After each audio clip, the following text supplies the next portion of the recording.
I knew that I could never again raise my voice against the violence of the oppressed in the ghettos without having first spoken clearly to the greatest purveyor of violence in the world today, my own government.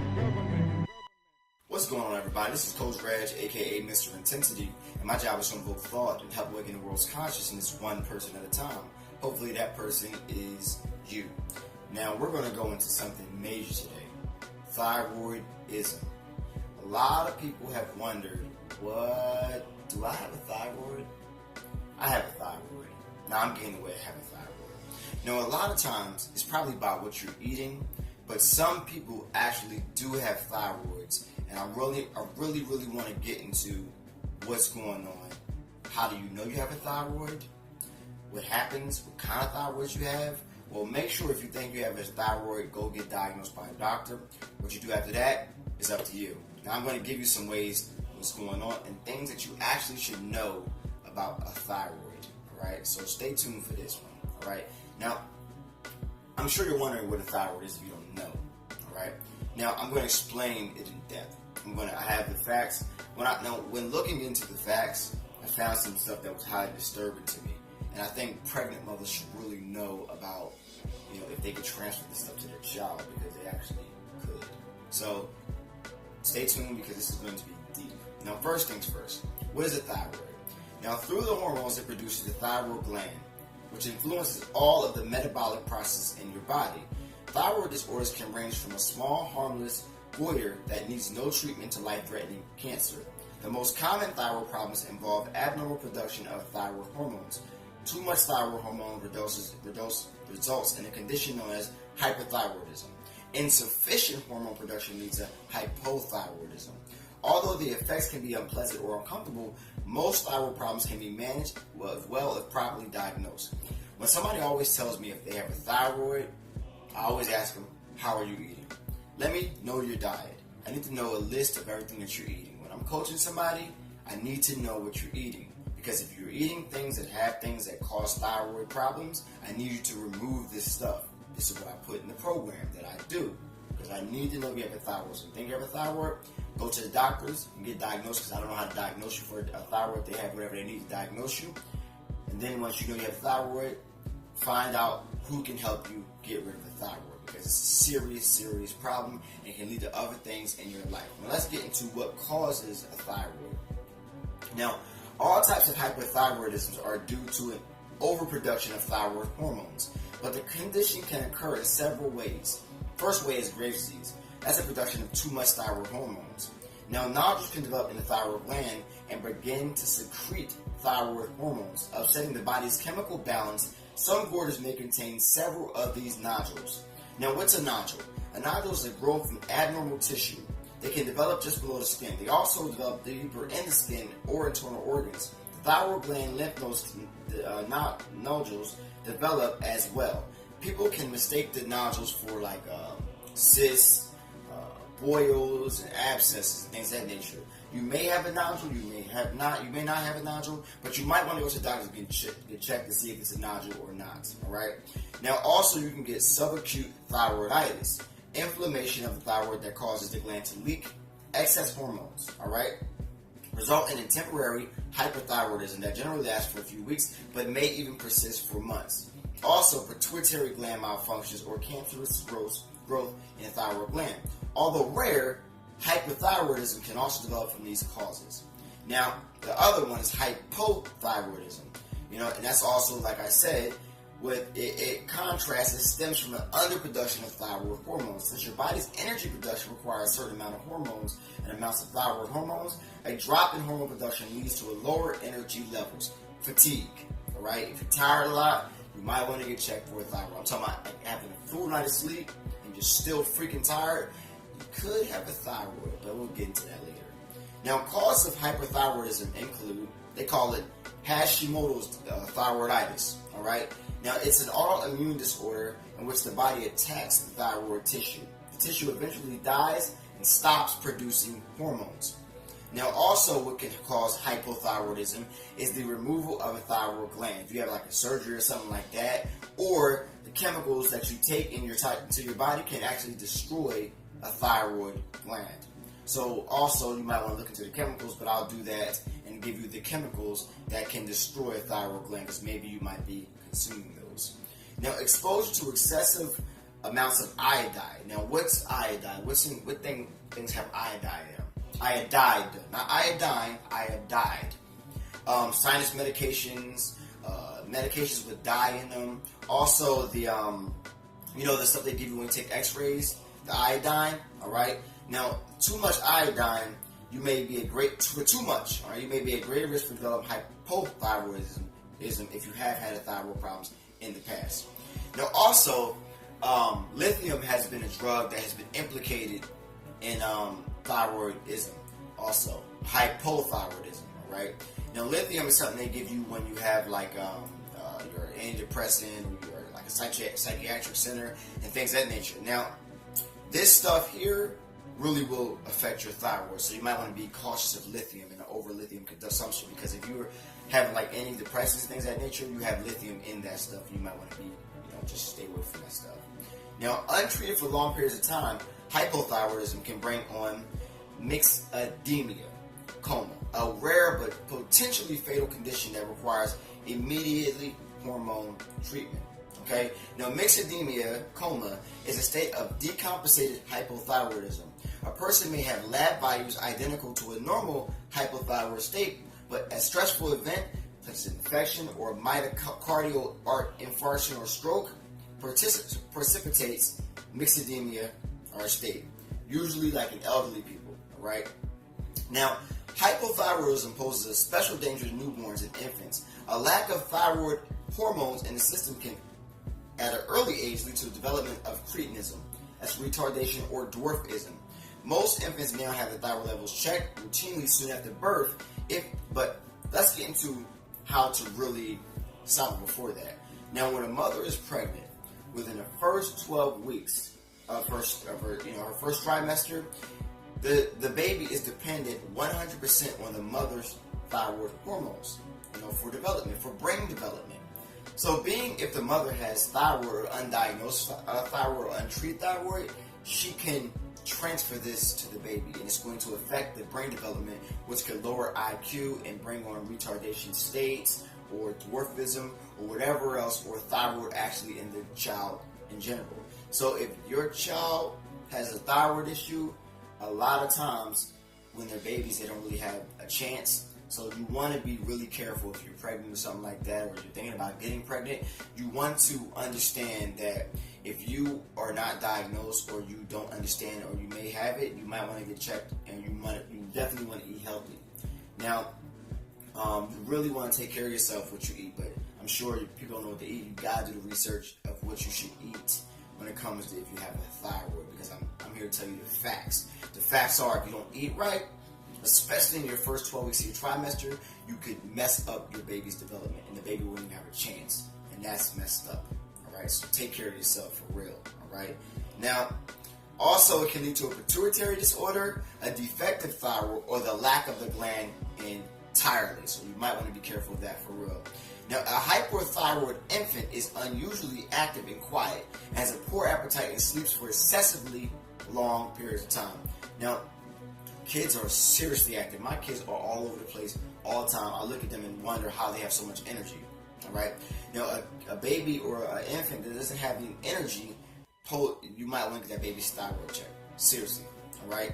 Now, cancer of the thyroid gland is quite rare, but it occurs about 5% of thyroid nodules. You might want to have one or more thyroid nodules for several years before they are determined to be cancerous. Now, people who have received radiation treatment in head and neck early in life, possibly as a remedy for acne, tend to have higher than normal risk of developing thyroid cancer. That's crazy.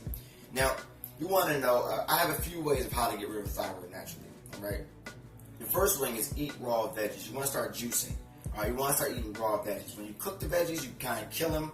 You really only eat them for the taste, because you really don't get the full enzymes from them, things of that nature. So you might want to start juicing raw veggies. That stuff is going to help you because it has live enzymes in them. So it's going to really help out. All right. Also, the next one is Brazil nuts.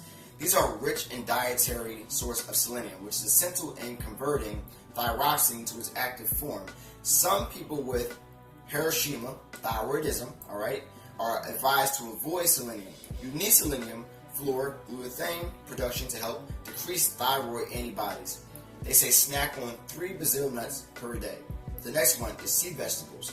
I have taken chlorella and spirulina for decalcify my pineal gland. Also, is a great way to help your thyroid problems. But I'll get into that. Now, the reason why is because they're rich in iodine. Iodine attaches to tyrosine, an amino acid, to form thyroxine. All right, if you have insufficient level of iodine, it becomes a rate-limiting step in the production of thyroid hormones. If you inhibit your thyroid function, all right, so take chlorella and spirulina or the other things I have on this list that I've posted. The next one is chlorophyll. They say take a shot of chlorophyll in the morning. Now, upon awakening, to help boost energy levels and remove heavy metals that may be inhibiting thyroid function. The next one I'm going to do a video by himself because the maca video I had up have a lot of questions, so I'm going to get into what kind of maca you should take, proper dosages, all that good stuff. But it helps balance the hypothalamus and pituitary, which releases the TRH, thyroid releasing hormone, and the TSH respectively. These hormones regulate thyroxine levels. Now, maca also contains zinc, B vitamins, and iron, which are all required for optimal thyroid production. And you want to really stop the gluten as well. Gluten. All right. If you have thyroiditis, you must avoid gluten at all costs because it can irritate thyroid antibody production. Now, you don't know if you have a gluten allergy, all right? But if you, by removing certain things from your diet that have gluten in them, you will know if you have a gluten allergy. I'm telling you right now, gluten will really, really help your thyroid problems, all right? So, and the next one, the last one, all right, I'm going to get into with the foods, all right? Now, no soy protein isolate whatsoever. First things first, soy is a GMO anyway. One of the number one GMOs out there. But protein isolate, now, you want to avoid this stuff because soy also really, really affects your thyroid. Let me tell you how. Now, while research on fermented soy and thyroid function is mixed, soy protein isolate should be avoided at all costs. This means no junky soy foods like soy cheese, soy yogurt, energy bars with soy protein isolate, soy burgers, soy-based meats. Eat clean and smart. Take the right supplements, manage your stress levels, and avoid environmental toxins. You'll have the ability to potentially reverse your thyroid condition. Now, if you would like to know on the thyroid issue, I will be doing a video on this. But you know what? Let me just do it now. All right? If you want to know if you have the symptoms of the thyroid, really, you want to know this because you want to know if you really have it. But let's go into chemicals first that really will affect your thyroid problems. Here's the first one. The first one is BPA. Now, it's an endocrine disruptor. It can affect hormone levels that throw thyroid function out of whack. While there are many studies documenting BPA effects on thyroid in adults and children, a recent one took a different approach. By looking at newborns and their mothers, a study suggested that higher levels of BPA cause a decrease in thyroid function in women. Now, here's the big one, right? All the baby boys, though, had an increase in thyroid function from the higher levels of BPA. Isn't that weird? Boys higher, girls lower. That's crazy, right? A theory is that the women, while pregnant, saw a drop in thyroid function and the son's thyroids overcompensated.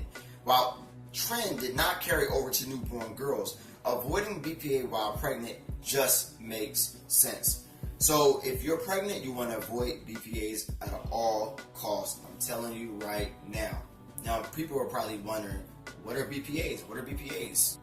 Now, BPAs are a chemical that is added to many commercial products, including food containers and hygiene products. It was first discovered in the 1890s, but chemists, in the 1950s realized that it could be mixed with other components to produce strong, resilient polycarbonate plastics. These days, BPAs containing plastics are commonly used in food containers, babies' bottles, and other things.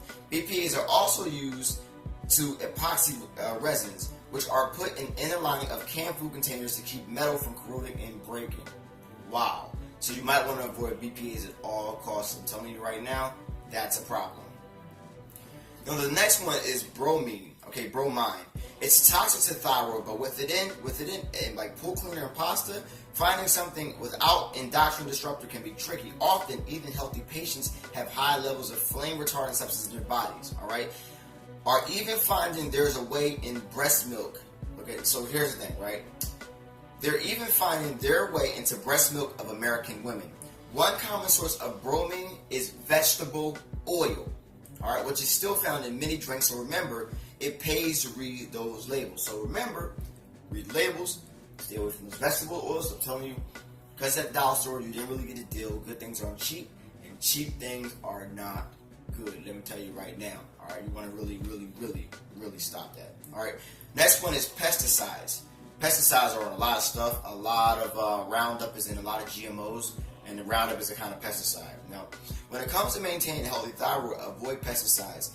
You know, it could also be the key. In India, thyroid disorders are also on the rise, but there are measures in place to make sure much of the population has sufficient access to iodine, something essential for thyroid function. One recent study suggests that this spike is due to pesticide and other chemical exposure, with experts noting almost 60% cases are connected to iodine deficiency, while the idea of pesticide exposure to a thyroid problem is nothing new. Maintaining iodine levels and avoiding pesticides could be the perfect combination. All right?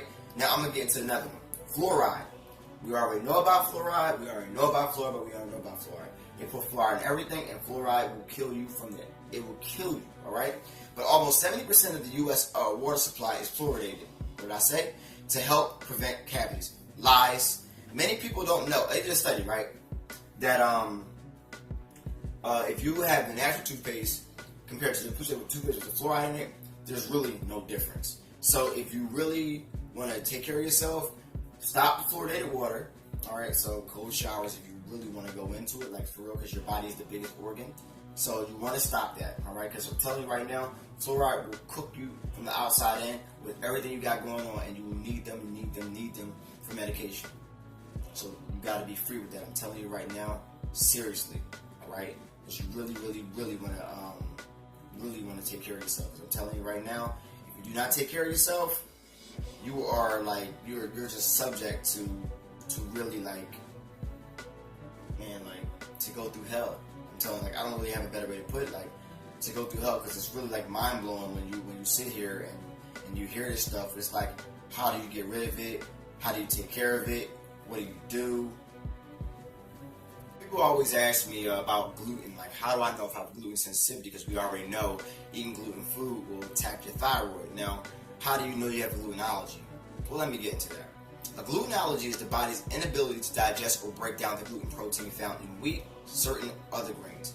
Gluten intolerance, also known as a gluten sensitivity, can range from mild sensitivity to gluten full-blown celiac disease. According to the National Institute of Diabetes and Digestive and Kidney Diseases, about 1 in every 133 Americans has celiac disease. This is a severe autoimmune disorder in which a person's immune system attacks gluten if consumed in the small intestines. Now, certain foods commonly contain ingredients that gluten include: pastas, breads, crackers, seasonings, and spices. Now, there's a long laundry list of them, of things you should eat and things of that nature, but you gotta look into it and do the research, because it's a long list of things you should eat and things you should avoid. But if you think you have a gluten allergy, things of that nature, you might want to look into things. There's people who I know that I train have had thyroid issues, and I put them on certain different foods. I find out what they eat, and I make sure they're eating say if you like to eat rice, okay, I'll have you eating certain things that it's the equivalent to the grain, but it's not the actual rice, or if it's a gluten sensitivity, if you have gluten sensitivity to that. So I asked them to remove certain things out their diet so they can see if it's a gluten sensitivity. And you normally know, because you get headaches and things that start happening, try to get headaches and all that good stuff. Bad stuff, not good stuff, bad stuff, but just so you know. Now, if you go to the doctor and you have a thyroid, they put you on medication. I'll go over it too, because they have side effects. I'm sure you're wondering what medication it is they put you on. So let's start with the first one. Now, first things first, before I do that. Now, what are thyroid drugs? Let's get into that. Now, thyroid drugs contain thyroid hormones that are used to supplement naturally occurring thyroid hormones in the body. They are used in treatment of hypothyroidism. Remember the underactive hormones? A common condition where, like I said, the gland doesn't make enough thyroid hormones. Some thyroid drugs are also used in the treatment of goiter and for diagnosing certain conditions. Thyroid hormones have profound effects on metabolism and affects the heart and digestive function, muscle control, brain development, and bone maintenance. They are also vital for proper growth and development. So that you know, that's what the hormones do. That's what they do. They're injecting you, putting hormones inside your body, because your body is not making them because of the hypothyroid. All right. So let's get into the medications now. Finally, let's go. Westeroid. All right. As I told you what the thyroid drugs do. Now here's the side effects of the stuff that you're taking. Changes in appetite, changes in menstrual period, chest pain, diarrhea, fast or irregular heartbeat, fever, head tremors, headache, irritability, leg cramps, nervousness, sensitivity to heat, shortness of breath, sweating, trouble sleeping, vomiting, and weight loss. So you have a thyroid and you take the medication and you have a whole bunch of other stuff. Alright? So to me, does it sound like it's healing you or does it sound like it's helping you? You make the decision. The next one. Tirosint. This is the one they actually inject in you. Now the side effects include chest pain or discomfort, increased urine output, difficult or labored breathing, difficulty with swallowing, dilated neck veins, and screaming fatigue, fainting, fast or slow irregular heart pounding or racing heartbeat or pulse, fever, heat intolerance, hives or welts, increased blood pressure, increased pulse, irregular breathing, irritability, menstrual changes, nausea, pain or discomfort in jaw, arms, neck or back, shortness of breath, skin itching, redness, sweating of eyes, face, lips, neck, throat, thighs, tightness in chest, tremors, and trouble breathing. Doesn't it sound like it's giving you more thyroid? I mean, with the fatigue and everything like that, I mean, that's crazy. Let's do one more, because I'm really like, let's do one more, all right? You may be taking this, so that they may have tried to prescribe this to you, all right? One more. Here it is. Levoxyl, all right? It says the side effects are chest pain or discomfort. It's pretty much the same side effects as the other one, down to the ridiculous. But what's rare, they say, is blurred or double vision, dizziness, eye pain, lack of swallowing, or normal lack of slowing or normal growth of children, limp or walk favor on one leg, pain in hip or knee, seizures, severe headache. Oh my God! If you have an overdose, changes in consciousness, cold or clammy skin, confusion, disorientation, fast or weak pulse, lightheadedness, loss of consciousness, sudden headache, sudden loss of coordination, slurring of speech. So, we know this way and we know that way. But here's the thing. This one cannot exist with this one. So if you do natural, commit to natural. If you do medication, commit to medication. But you can't put them together because a positive and a negative cannot coexist in the same area, as you know. So what happens is, if you're taking medication and you're trying to take natural, the natural is not going to be working because the medication is going to be counteracting and messing up them. So, and vice versa. So you can do whatever you want to do, but I'm here to help awaken you and let you know what time it is. Because it's time to really take care of yourselves, because you must govern your body. Because if you don't, the government will do it. I'm sorry, I don't know who runs the government, but whatever. I'm just a small guppy in their pond, alright? I'm only going to help one person at a time. Hopefully that person's you. But, I mean, listen. If people come to me telling me they have thyroids, I need to know what you're eating. We do a consultation. We talk, alright? And I find out what you're eating. I need a list of what you're eating so I can help you out. If you don't communicate with me, I can't help you out. Just like any other nutritionist or personal somebody that knows how to put you on a meal plan or something of some sort of, things of that nature, or a holistic doctor or whatever. But my advice to you is to find somebody that can help you. Whoever that person is, simply up to you, whether it's me or somebody else. Besides that, if you have a thyroid, if you go to the doctor, go get it checked. Always consult a doctor, and always do your research, and always make your own decisions. But besides that, anything that I have taken to help me out that is on this list, as far as the natural ways like the maca, the chlorella, and spirulina, I'll put a link of where I got it from. But besides that, everybody have a great day. This is Coach Reg. My job is to invoke thought and help awaken the world's consciousness one person at a time. Hopefully that person is you.